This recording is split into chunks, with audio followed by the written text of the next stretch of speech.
Bapak Ibu, mari kita akan buka dalam Efesus pasal yang kelima. Efesus pasal yang kelima, ayat yang ke-14. Saudara, ini mencerminkan hari-hari yang sedang terjadi dan kita harus berjaga-jaga. Saudara, kalau kita tidak berjaga-jaga ada dua. Ketika kita tidak tepat dengan Tuhan, kita akan terbuang, terlempar karena kitanya. Tapi ketika kita ini berjaga-jaga dan kita menangkap kairos, kita malah dibawa Tuhan apa? Naik ya. Kita malah di-upgrade sama Tuhan.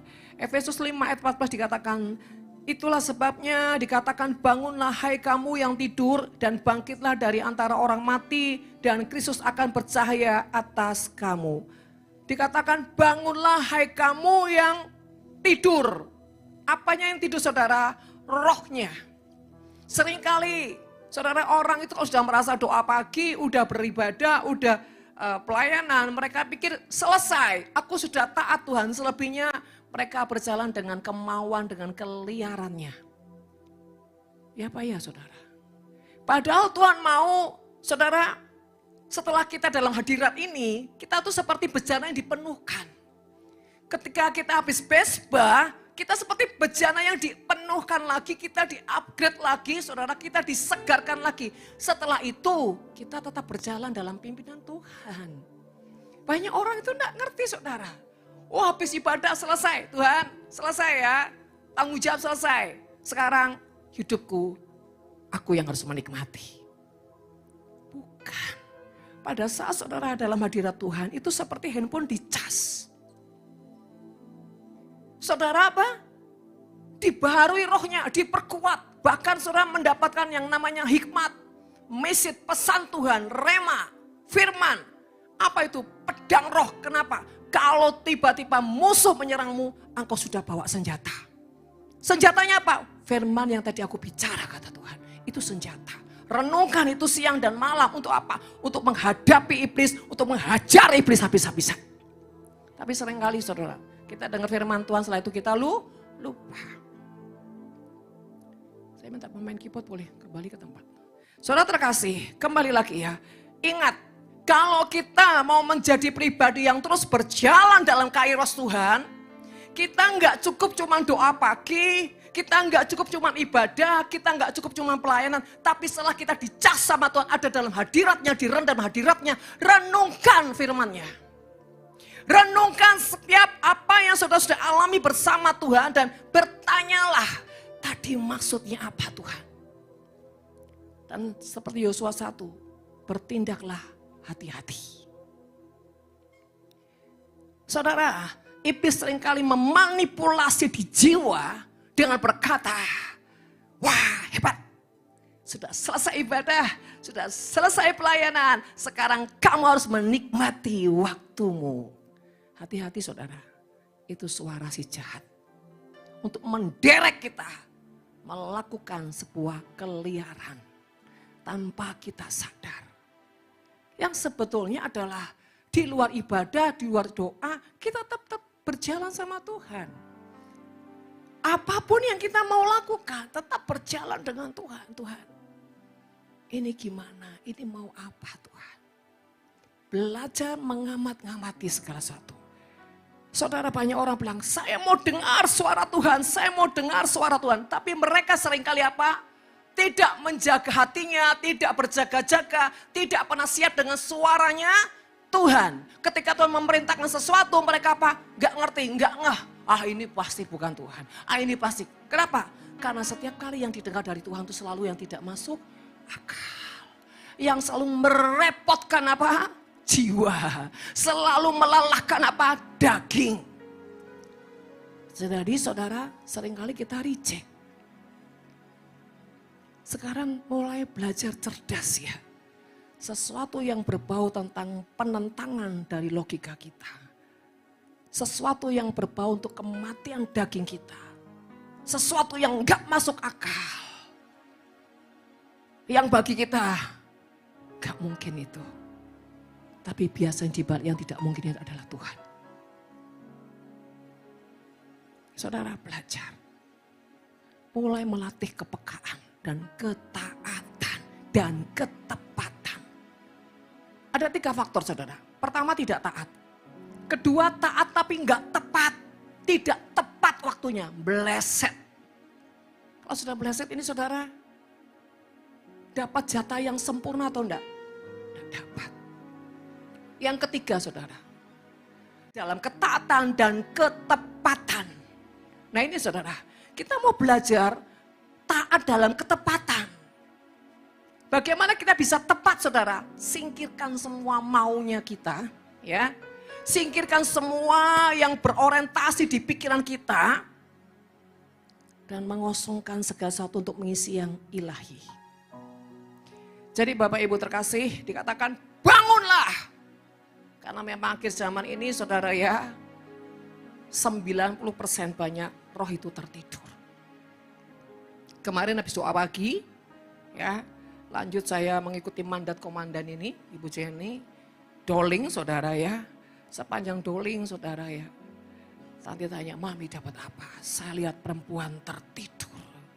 Jadi tertidurnya berbaring miring gini saudara. Jadi kakinya panjang sampai kepala. Saya bilang gini, ibarat ini Surabaya ya, dipayungi sama perempuan ini. Apa itu perempuan? Lambang kenajisan. Apa itu tertidur? Rohnya tertidur. Gereja tidak mengerti pergerakan Tuhan. Gereja tidak mengerti movementnya Tuhan. Rohnya banyak tertidur. Dan hanya melakukan sebuah rutinitas agamawi, rutinitas. Pokoknya ke gereja, pokoknya dan pokoknya. Tidak bergerak sesuai apa? Waktu dan caranya Tuhan. Apa itu wanita saudara? Wanita yang tertidur. Wanita yang merasa sudah tidak berdaya, lemah, aku sudah tidak tahu mau buat apa, putus asa, galau, melo. Dan saudara terus ada wajah gini, senyum menggoda. Banyak wanita-wanita sudah tidak menjadi pribadi yang menjaga kekudusannya, bukan di sini saudara, di antah berantah. Mencari saudara, sesuatu dengan menghalalkan segala cara sampai harus menjual dirinya. Merusak norma-norma pernikahan. Sekarang ini bukan laki-laki yang saudara yang selingkuh, yang banyak. Wanita. Memang Hawa itu penuh hawa nafsu saudara. Betul itu bu, betul bu katanya pria-pria. Enggak nafsu marah bu, nafsu duit. Di sini enggak ada, di sana udah antah-berantah. Di sini kudus-kudus tak bercela. Saudara, saya mau katakan itu spiritnya ya saudara ya. Spiritnya tertidur. Orang sudah malas, enggak pengen cari Tuhan. Enggak pengen bergaul dengan Tuhan. Orang sudah malas, tidak mau berjuang. Kecenderungannya apa? Ya sudahlah, ya sudahlah, ya sudahlah. Akhirnya apa?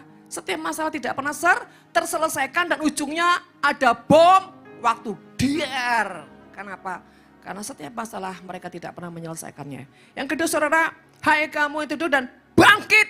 Nah saudara ya, kalau tadi tertidur, saudara. Ada yang tidak tertidur tapi tidak bangkit. Suam-suam. Ya kalau ke gereja gini. Ini baca mantra apa menyembah Tuhan? Lebih parah cuma gini. Lumayan, hadirat lumayan. Jadi dewan juri. Hati-hati saudara. Ketika kau ada dalam ruang ibadah, dalam hadirat Tuhan, tetapi mulutmu tidak bisa menyembah Tuhan, pasti rohmu mengalami apa? Kematian. Saudara, boleh cek apa yang saya ngomong. Ketika kau ada dalam hadirat Tuhan, mulutmu susah. Bukannya saya bilang nyanyi loh, menyembah Tuhan. Nyembah itu apa sih? Bedanya nyembah sama nyanyi. Kalau nyanyi itu cuma keluar dari mulut. Tapi kalau nyembah itu keluar dari hati. Karena apa? Kau bergaul, kau mengalami, kau termanifestasi, kau terkoneksi dengan Tuhan. Itu menyembah. Saudara terkasih, kita ini perlu membedah di semua tentang kegelapan yang di dalam jiwa atau bawah alam sadar kita. Supaya kita tahu ya, kalau penyakit saudara ya, dia apa? Diapain? Di ronsen. ini kira-kira ada apa ya di dalamnya. Saudara cek, kenapa ya aku nggak punya gairah lagi nyembah Tuhan. Aku nggak punya gairah lagi dengan Tuhan. Aku ya duduk diam aja. Yang penting gereja. Nanti kalau nggak ke gereja, istriku dadu kayak mak lampir cerewet. Nanti kalau nggak diberkati, karena kalau nggak ke gereja. Saudara terkasih, kalau hatimu, keputusanmu, ibadah, cari Tuhan, cuma berhenti di stuck itu. Saudara orang yang paling malang. Saudara tidak memahami kuasa daripada ibadah. Makanya seringkali kan saya bilang, makanya di tempat ini saudara, 1 jam sebelum kita ibadah, kita selalu menyembah dulu saudara. Terlepas itu ada doa syafaat, kita tetap menyembah. Kenapa? Kita ini membajak hati kita untuk mempersiapkan apa? Mengalami Tuhan. Yang kedua saudara, seringkali begitu masuk saya tidak memperbolehkan semua orang bahkan ngobrol yang gak penting. Duduk kamu cari Tuhan. Duduk persiapkan hatimu, setidaknya kamu duduk bilang ini, Tuhan aku datang. Aku pengen ketemu Tuhan. Aku pengen ngalami Tuhan. Tuhan please hampiri aku Tuhan. Berurusan dengan Tuhan. Setelah ibadah selesai terserah you mau ngapain, sepak bola juga gak apa-apa. Gitu. Tapi ketika masuk, jangan sampai iblis mencuri fokus perhatianmu. Dia alihkan saudara yang menjadi niatmu dari semula. Ketika kau di rumah, yes saya mau ibadah. Begitu perjalanan masuk ke ruang ibadah, mulai kau lihat kanan kiri, fokusmu sudah teralihkan. Itu saudara siasat jahat. Karena iblis tidak mau saudara apa? Masuk dalam hadirat Tuhan. Iblis tidak mau kau mengalami hadiratnya. Ketika kau mengalami hadiratnya, hidupmu diubahkan.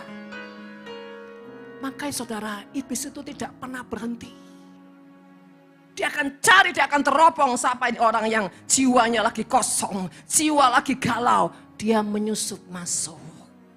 Dia menghembuskan apa? Roh malas. Hembuskan dulu roh malas. Tidak usah nyanyi, dengarkan saja. Amati dan hakimi. Saudara, hati-hati. Seperti iblis itu mengalihkan fokus. Harusnya kau melihat ke sana, dialihkan. Coba lihat itu, ada pemandangan. Yang perlu kau renungkan, deteksi, itu siapa dan apa dan bagaimana. Loh, kan harusnya datang itu sudah persiapkan hati. Makanya saya selalu datang lebih awal. Dan kalau saya datang saudara ya, saya mengamati setiap pengerja. Mana yang hatinya on, mana yang tidak on saudara. Yang kedua, saya mengamati teritorial. Karena ibadah itu peperangan saudara.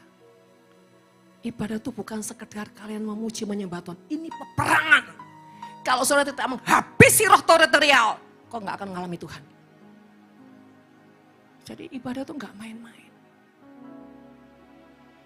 Kenapa tiba-tiba saya harus ngatur musik, ngatur penyembah. Itu seperti ngatur barusan pasukan saudara. Supaya dia sederap sirama, tak dapat perkenannya Tuhan. Bukan saya mau action, enggak. Saudara terkasih, dalam kita beribadah, sekalipun saudara hanya duduk, saudara jangan bilang, saya cuma jemaat. Enggak ada jemaat. Semua kita hamba Tuhan. Enggak ada jemaat.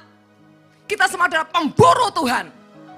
Nah, saudara terkasih ketika kita duduk berurusan dengan Tuhan, Tuhan aku tadi berangkat hatiku kacau balau di tengah jalan aku marah. Tapi Tuhan aku mau membereskan. Tolong Tuhan bersihkan aku. Aku tidak mau kehilangan momen yang spesial ini. Tolong bereskan dan jamah aku. Beri aku hati yang menyembahmu. Mengalami pribadimu. Dan saudara mungkin orang lain lagi nyembah. Saudara cuma terdiam dalam hadiratnya. Mungkin orang sudah lagi menyembah dan berkata, bertemu dengan Engkau Tuhan, mengenalmu secara pribadi, bertemu dengan Engkau Yesus, itulah yang selalu ku rindu. Sementara orang menyembah, saudara menikmati Dia dan berkata, Tuhan, yes, aku pengen ketemu Tuhan, aku ingin ngalami Tuhan. Bahkan face to face dengan Engkau, Tuhan, ada jeritan di dalammu yang tiba-tiba ledakan terjadi dan air matamu mau mengalir. Dan kenapa? Tuhan itu enggak tahan. Ketika ada pribadi yang menanti-nantikan Dia. Tuhan tidak pernah terpengaruh dengan WA dan pembicara, saudara. Dia terpengaruh hanya apa? Koneksi hatimu. Ada enggak merindukan Dia? Ada enggak mencari Dia? Tuhan enggak pusing dengan yang lain, saudara. Tapi ketika kau duduk, adakah engkau yang merindu-rindukan? Bahkan ketika kau memuji, Yahweh, Rafa. Yang enak dong, yuk. Yahweh, Rafa, Elohim, Shaddai, Jireh, Adonai, dinyatakan sekarang. Tiba-tiba di hatimu ada sebuah ledakan. Yes Tuhan, biarlah Tuhan jiwaku dipatok dengan nama-nama Tuhan. Sehingga ada terobosan yang membangkitkan rohku, membangkitkan imanmu. Karena Yahweh Elohim membangkitkan rohku. Saudara, tiba-tiba saudara mengalami manifestasi lebih dari WL-nya. Lebih dari pembicara, bahkan lebih dari siapa-siapa. Kenapa? Kerinduanmu menarik hatinya Tuhan. Turun termanifestasi.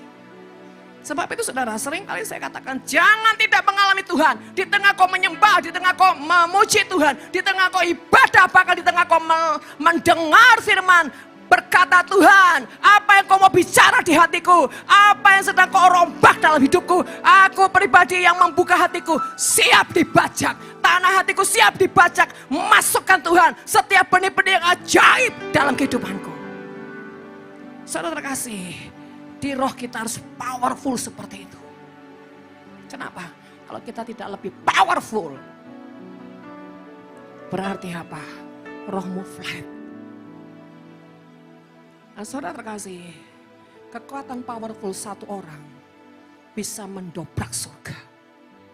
Nah, saudara, selanjutnya, selain bangkit di antara orang mati dan Kristus akan bercahaya atasmu. Ketika kau membuka hatimu dan mengizinkan Tuhan membedah semua dalam hidupmu. Maka saudara, ketika ada sebuah ketulusan, kejujuran, sebuah nilai penginsafan, itu otomatis surga mengalir menjamah kita. Kalau saudara tadi perhatikan, ada berapa lagu yang berkata, iblis dikalahkan, iblis dihancurkan. Ada berapa lagu saudara? Ada 3 lagu.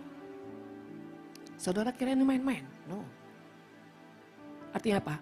Ada kekuatan Bapa, Putra dan Roh Kudus sudah mengeksekusi semuanya. Membuat kau mengalami pembebasan yang daripada Tuhan. Amin. Dikatakan ketika kita ini mengalami benar kebangkitan, maka cahaya Tuhan bersinar atas kita. Saudara terkasih, gimana kita bisa tahu cahaya Tuhan menjamah, menyambar dan membuat kita bersinar? Di mana kita bisa tahu, saudara? Tiba-tiba kita on fire.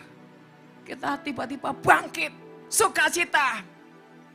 Tiba-tiba saudara, aura wajah kita tadi datang dengan campur tiba-tiba sukacita. Bahkan ketika tadi kita tos satu dengan yang lain tuh semangat tosnya enggak gini. Tos, enggak gitu saudara.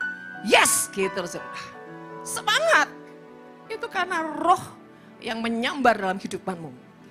15. Karena itu perhatikanlah dengan seksama bagaimana kamu hidup. Nah, jangan seperti orang bebal, tetapi seperti orang arif. Perhatikanlah dengan seksama. Contoh saudara ya, contoh nih. Kita ini kan kadang suka ketemu siapa, ngobrol sama siapa saudara ya. Saya ini orang yang selalu mengamati-ngamati. mau ngobrol sama siapa, ketemu sama siapa, selalu saya ini selalu saudara berusaha on. On apanya? Kesadarannya. Selain ketika orang tuh ngobrol saya perhatikan. Saya tanya Tuhan apa. Melihat sesuatu saya bangkitkan. Saya tanya Tuhan ini apa. Bahkan saya sendiri saja loh. Ketika saya mau memutuskan sesuatu, saya melakukan sesuatu, saya tanya nih. Niatmu apa lakukan ini?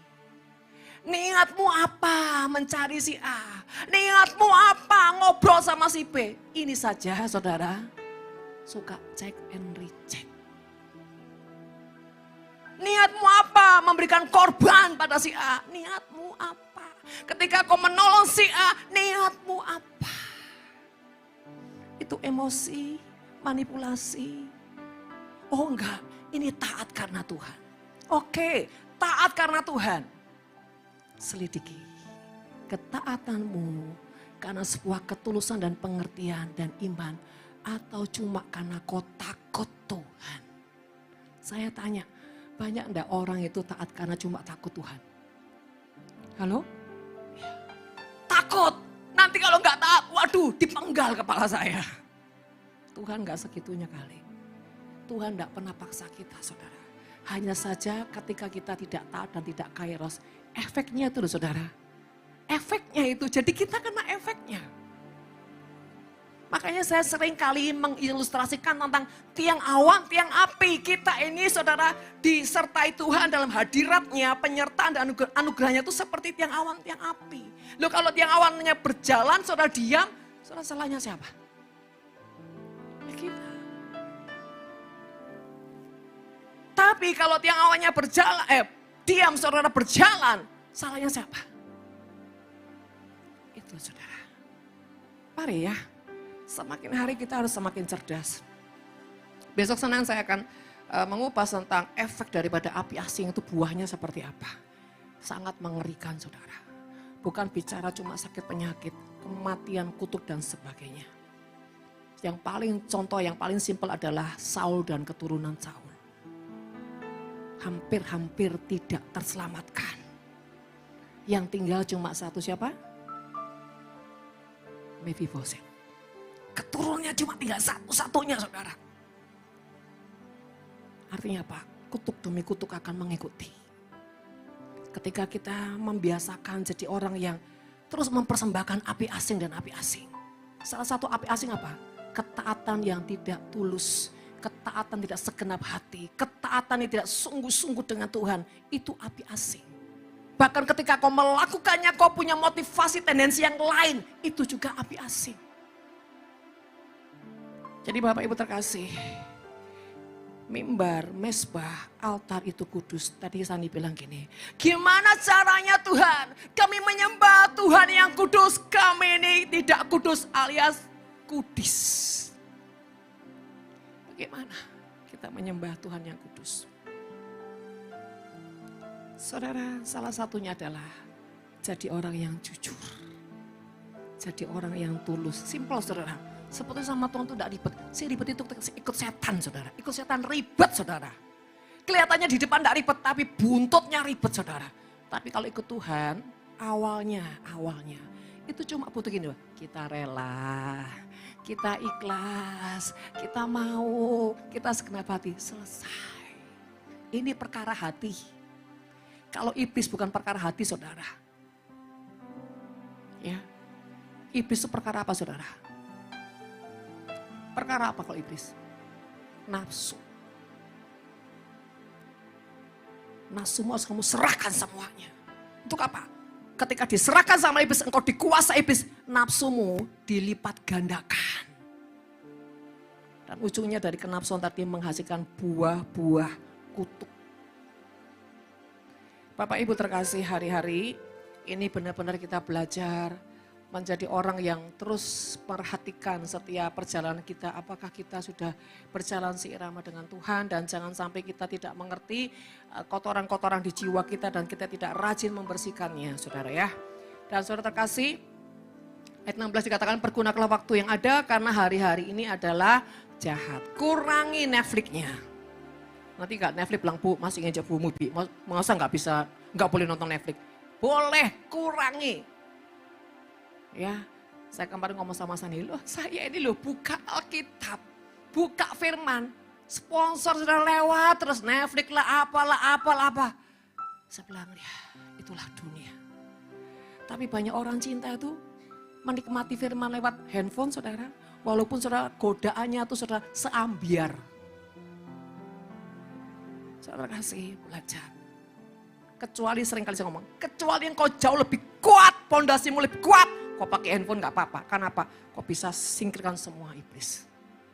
Tapi kalau kau orang setengah-setengah, jangan coba-coba baca firman Tuhan pakai handphone.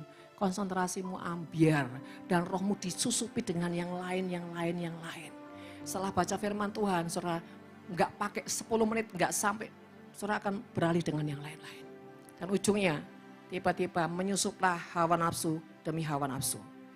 Nah saudara terkasih, yang ke-17 dikatakan sebab itu janganlah kamu bodoh tetapi usahakanlah kamu mengerti kehendak Tuhan. Saudara, kehendak Tuhan itu simple, enggak ruwet, enggak ribet. Yang bikin ribet, ruwet itu otak dan hati kita. Ya Pak ya saudara? Coba kalau kita belajar. Oh ini Tuhan, ya wis Tuhan. Saya mau melangkah. Begitu kau bilang mau melangkah, pastikan nih jiwaku, kau ikhlas enggak? Kalau belum ikhlas, beresin dulu. Ayo kita ikhlas, sepakat. Kita ini perlu ngobrol sama jiwa kita saudara. Ajakin dia sepakat. Ya. Kalau hati kita sudah mulai terbuka, nih mampir ke pikiran. Yuk sepakat. Oke, fokus, sepakat. Supaya kita tidak tercecer kemana-mana. Ketika hatimu, pikiranmu sudah berjalan sepakat, percayalah. Kuasa itu terjadi saudara. Amin. Nah Bapak Ibu terkasih, hari-hari ini, tahun-tahun ini adalah tahun benar-benar membalikkan keadaan. Kenapa? Ingat ya, setiap kita ini diperhadapkan dengan masa sulit, itu seperti tentara yang diperhadapkan dengan peperangan. Jangan tidak mau melewati peperangan. Peperangan dilihat apa? Proses. Jangan tidak mau lewati proses karena itu peperangan dan ujung ketika kau berkenan, kau terima jarahan besar. Amin. Jangan meratapi proses saudara. Karena proses juga membuat kau jauh lebih kuat, lebih sensitif dengan Tuhan, bahkan teruji dalam segala perkara. Belajarlah mulai tersenyum. Sudah praktek di rumah tersenyum? Suami-suami sudah lihat istrinya enggak sebel lagi kan? Pak Guanto ya? Sudah sayang-sayangan? Oh, kemajuan, mantap. Saya kemarin janji ya, nanti bikin grup keluarga. Belum sempat Pak, pulang aduh enggak tidur-tidur Pak, terus dan terus. Saya tolong siapa Maria bikin grup ya. Mantap. Saya akan kontrol terus keluarga demi keluarga. Hari ini Yus sudah sayang-sayangan enggak sama suami, sama istri? Udah pijitin suami belum? Ya, tak kontrol ya. Udah ya. Ya ini menteri apa saudara? Menteri apa namanya? Ya. Kalau misalkan ada masalah, Bu suamiku hari ini mencekno Bu. Lapor. Ya, lapor. Saya bilang ini, dikit-dikit lapor. Harus lapor katanya kalau enggak dikemplang sama ibu. Kenapa? Kalau kau tidak bisa mengatasi sendiri, carilah gembalamu. Untuk apa? Supaya cepat selesai. Karena iblis itu tahu. Iblis itu ngerti saudara, detik-detik kau mau diberkati, detik-detik kau mau diangkat, detik-detik ada favor. Iblis tahu. Dan kau seringkali nggak ngerti, maka iblis berusaha curi. Daripada iblis curi, lapor sama gembala. Paling-paling cuma plang-plang selesai, tapi diberkati. Ya saudara, saya akan tanya nanti. Ibu Nini, udah peluk belum Pak Guantonya? Ojo ngomel, Bu sekarang saya dalam mobil Bu, saya mengalihkan dengan bahasa roh. Bagus. Ingat waktu pacaran dulu itu loh. Ya. Suami-suami itu enggak usah jaim apa sih. Itu istrimu sampai mati.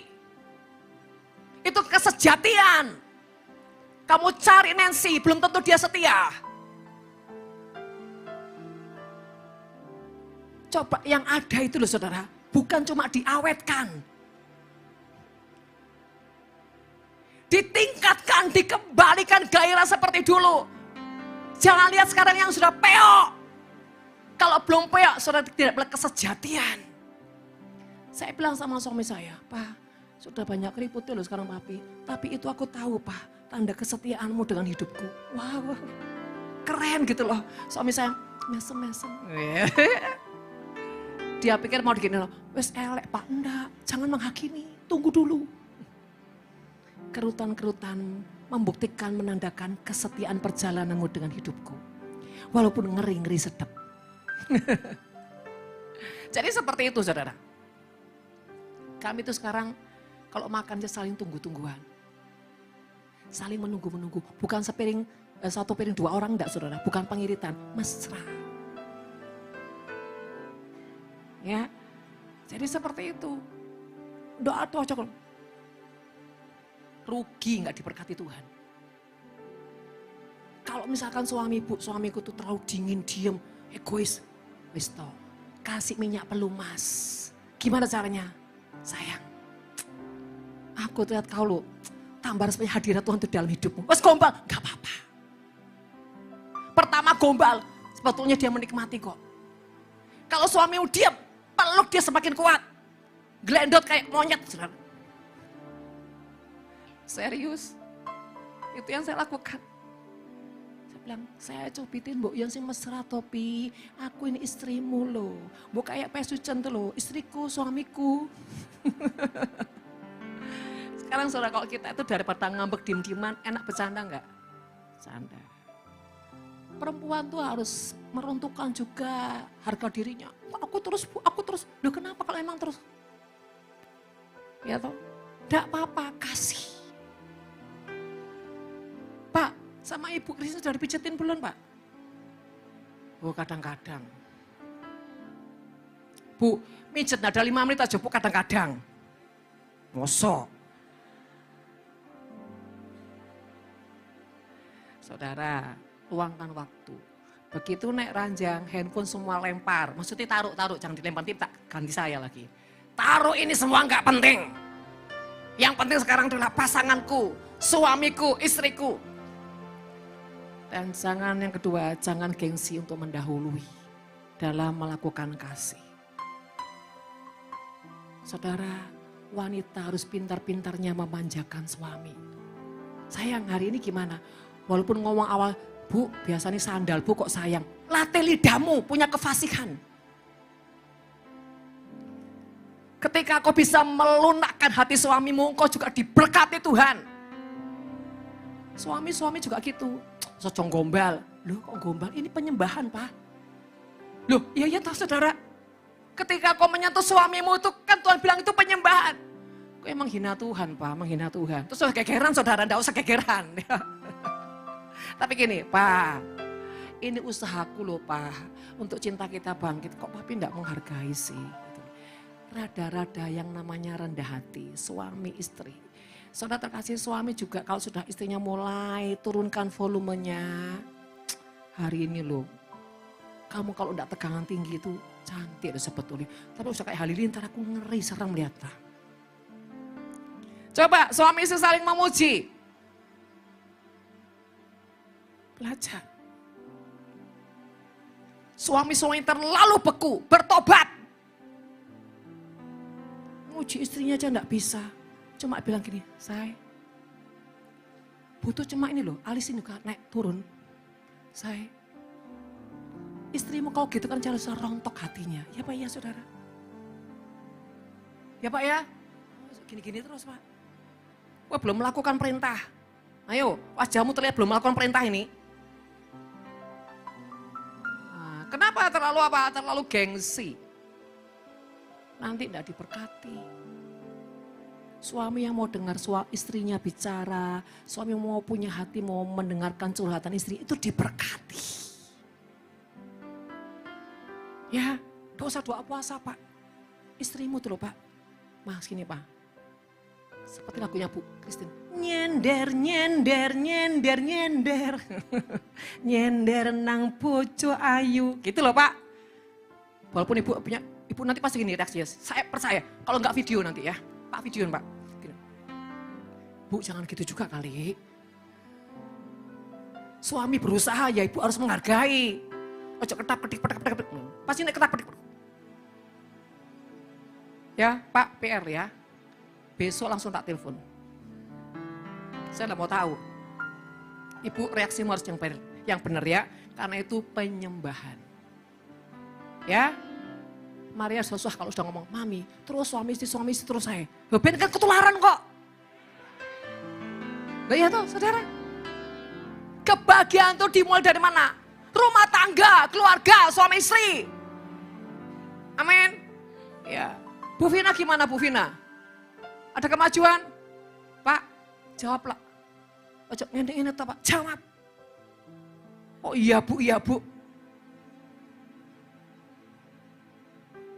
Tak sidak saudara nanti.